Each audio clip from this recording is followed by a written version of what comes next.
Hello সবাইকে, good morning. আজকে আমি যে টপিকে ভিডিও বানাবো বলে একটা চ্যানেলে একটা পোস্ট দিয়েছিলাম, দুটো অপশন দিয়েছিলাম, তার মধ্যে তোমরা অনেকেই সিলেক্ট করেছো, মানে ভোট করেছো। সেই টপিকে ভিডিওটা আমি বানিয়ে উঠতে পারিনি ফর সাম রিজন, কিন্তু আমি তার বদলে, মানে সেটা আসবে কদিন পরে আসবে, আমার একটুখানি শিডিউলটা টাইট যাচ্ছে বলে আমি ওইটা দিয়ে একটু ভিডিও বানাতে গেলে একটু সময় লাগছে।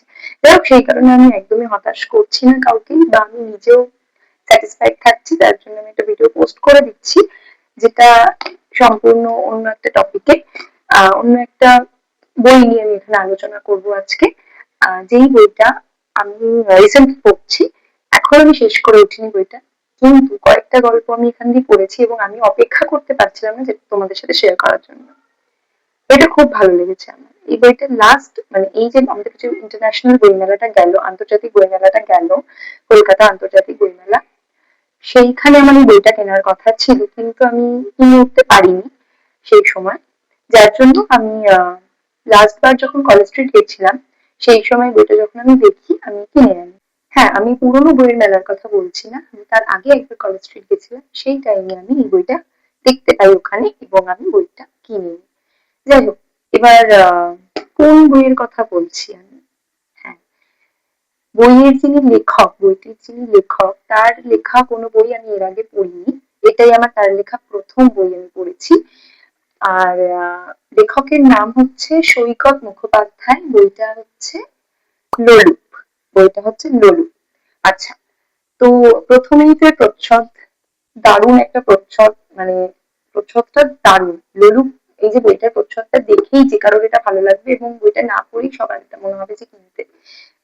খুবই ভালো লেগেছে আমার প্রচ্ছদের, যেই মানে প্রচ্ছদটা প্রচন্ড সুন্দর।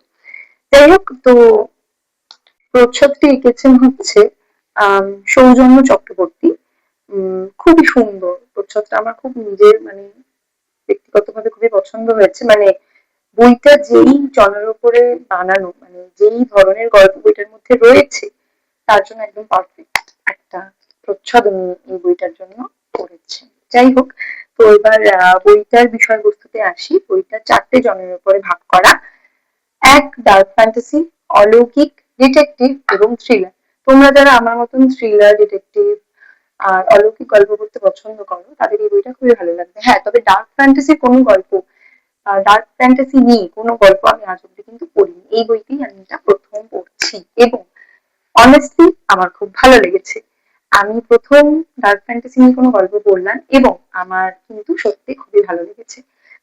যাই হোক, তো এবার আমি একটু বইটার মানে সম্বন্ধে কিছু বলি তোমাদেরকে, মানে ভেতরকার গল্পগুলো নিয়ে। এর মধ্যে যে 4টে গল্প, এই 4টে গল্পের মধ্যে আমার সব থেকে পছন্দ হয়েছে বইটা যেই নামে লোলুপ। এই লোলুপ গল্পটা আমার সব থেকে বেশি ভালো লেগেছে। কেননা এই লোলুকের যে ইউনিক প্লট, এই প্লট বা এই স্টোরি, মানে যেই গল্পের উপর উনি লিখেছেন, দুর্দান্ত, এক কথায় দুর্দান্ত। আমি এবার কথা বলবো আমার এই বইয়ের মধ্যে যে লোলুপ বলে যে গল্পটি আমার এতটা পছন্দ, আমি এতক্ষণ ধরে বলছি, সেই গল্পটা নিয়ে। এই গল্পের যে প্রেক্ষাপট, দুজন সায়েন্টিস্ট, ভারতীয় একজন সায়েন্টিস্ট আর তার জার্মান স্ত্রী, তারা জার্মানির ম্যাক্স প্লাঙ্ক ইনস্টিটিউটে জেনেটিক্স নিয়ে রিসার্চ ওয়ার্ক করছিলেন এবং তারা তারপর রেজিগনেশন দিয়ে ভারতে ফিরে আসেন। এবং তারা ভারতে ফিরে আসার পর তাদের যে গা শিউরে ওঠা অভিজ্ঞতা, সেই অভিজ্ঞতা নিয়ে এই গল্পটা লেখা হয়েছে। আরো একটা উপজাতির উল্লেখ পাই, সেটা হচ্ছে মধ্যপ্রদেশের মারিয়া বন্দ উপজাতি, খুব সম্ভবত এরকম একটা নাম ছিল। আর এই উপজাতি, বা আমরা অনেকেই জানি উপজাতিদের যে লোককথা, তাদের মধ্যে অনেক গল্প কাহিনী প্রচলিত আছে। সেই রকমই এই যে বন্দ উপজাতির যে লোককথা, সেই লোককথায় এমন একটা কাহিনী তারা মানে খোঁজ পেয়েছিলেন, বা এটা শুনেছিলেন, বা কোথাও দিয়ে একটা পড়েছিলেন। সেই খোঁজেই তারা সুদূর জার্মানি থেকে ভারতে ফিরে আসেন, শুধুমাত্র সেখানে গিয়ে এই জিনিসটা চাক্ষুষ দেখার জন্য। এবার কি জিনিস সেটা তো তোমাদের গল্পের বইটা পড়লেই তোমরা বুঝতে পারবে। তার জন্য তোমাদের অবশ্যই লোলুপ গল্পটা একবার হলেও পড়তে হবে। আমি এখানে বেশি স্পয়লার দেবো না, এইটুকু যেটা দিলাম আমার মনে হয় এইটুকু যথেষ্ট। আচ্ছা, এবার আমি চলে আসি বইটার দাম। বইটার দাম এখানে এমআরপি আছে হচ্ছে 425। আমি 20% ডিসকাউন্ট দিয়ে বইটা কলেজ স্ট্রিট দিয়ে কিনেছি। তোমরা যদি বইমেলা দিয়ে কিনতে, তাহলে 10% ডিসকাউন্টে তোমরা পেতে। ওভারঅল আমি যদি ডার্ক ফ্যান্টাসি জনারটা যে কটা গল্প পড়েছি, আমি যদি ওভারঅল এই গল্পগুলোর উপরে বেস করে রেট করতে চাই, তাহলে আমি এই বইটাকে রেট করব 4/5 আমার মনে হয়। এর থেকে কম বা বেশি দিলে ভালো হবে না, এটাই আমার কাছে মনে হচ্ছে ঠিক আছে। যাই হোক, তোমরা জানিও কেমন লাগলো। তোমরা অবশ্যই বইটা পড়ো, আর কিরকম লাগলো তোমাদের অবশ্যই আমাকে কমেন্টে জানাতে ভুলো না। আর তোমরা এই লোলুপ বইটা কিনবে কিনা সেটাও আমাকে অবশ্যই জানিও, আর যদি কিনো তো অবশ্যই এটা কিনে পড়ো, কেননা বইটা খুবই ভালো। আর এই বইটা পড়ার পর আমি কিন্তু সৈকত মুখোপাধ্যায়ের ফ্যান হয়ে গেলাম, আমার প্রচন্ড ভালো লেগেছে ওনার লেখা, এবং আমি আরো ওনার বই কিনতে চাই পরবর্তীতেও। যাই হোক, আজকে তাহলে এটুকুই। নেক্সট ভিডিও অবশ্যই আমি যেটা বলেছি সেটার উপরেই আসছে, এবং আমি আরো চেষ্টা করব আরো মানে শর্টস আপলোড করার। যাই হোক, আজকে তাহলে এখানে টাটা।